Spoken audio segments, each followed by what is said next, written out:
నేను ఇప్పుడు బయలుదేరి వెళ్ళేటప్పుడు నా శక్తితో వెళ్ళటం లేదు.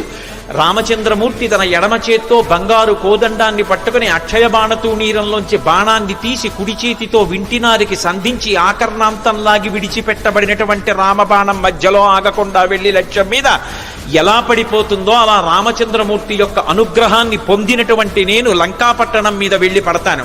ఆ పడిన తరువాత సీతమ్మ జాడ కనిపెట్టడానికి అన్వేషిస్తాను. ఒకవేళ నాకు సీతమ్మ జాడ దొరకకపోతే 10 తలలు కలిగినటువంటి రావణాసురుణ్ణి బంధించి తీసుకొచ్చి ప్రస్రవణ పర్వత శిఖరముల మీద కూర్చున్న రామచంద్రమూర్తి పాదముల దగ్గర పడేసి వాడి చేత నిజం కక్కిస్తాను. ఒకవేళ రావణుడు కూడా కనపడకపోతే అక్కడి నుంచి స్వర్గలోకానికి వెళ్లి స్వర్గలోకంలో కూడా సీతమ్మను అన్వేషిస్తాను. స్వర్గంలో కూడా సీతమ్మ కనపడకపోతే తిరిగి వచ్చి రావణ యొక్క లంకాపట్టణాన్ని పెళ్లగించి చేత్తో పట్టుకుని తీసుకొచ్చి సుగ్రీవుడి యొక్క సన్నిధానంలో నిలబెడతాను. Download ShareChat.